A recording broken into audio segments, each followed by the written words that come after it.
Now, let's say we have got a neck problem or an elbow problem or shoulder problem. Now, I want to, and this is a very important information, by the way. So, I want to speak about neck for a while because we have like cervical issues very common in society these days. So, now neck pain, you understand, whoever is having neck pain, it's not necessarily because of the neck.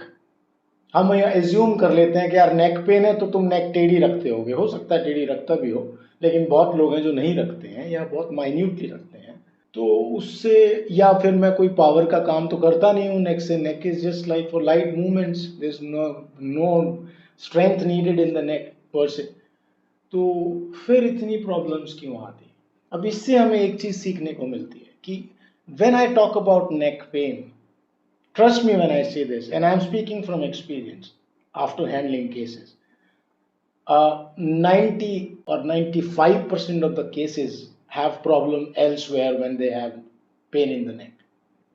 Because our entire upper back, and when I say upper back, including upper anterior part, chest, so this whole area you can understand is connected, and it's on a suspension bridge. So you have this scapula which is hanging, right? अब वो scapula के ऊपर muscles हैं, चारों तरफ से scapula को connect किया हुआ है, तो जब आप ऐसे बैठते हैं फॉर एग्जांपल और आपका शोल्डर रोटेट हो रहा है अंदर की तरफ, so this entire musculature in the back, in the posterior section is elongated, माने वो लंबी होना पड़ेगा उसको, right? So anything which is contracting, उसकी जो ऑपोजिट मसल्स होंगी उसको लेंथन होना पड़ेगा, बट हम तो ऐसे ही रखते हैं। तो अब क्या हो रहा है? मेरी चेस्ट कॉन्ट्रैक्टेड रहती है, my anterior deltoid is also contracted, mostly contracted, and I explain this separately also. मैं एक और एपिसोड करूंगा इसके बाद एक्सरसाइज के ऊपर, और मैं इसका आप सॉल्यूशंस दूंगा कि कैसे कर सकते हैं. Today I will speak briefly about it. तो वो प्रॉब्लम है, उस प्रॉब्लम के कारण क्या होता है, why you are getting it in the neck, because एक सर्किटरी है.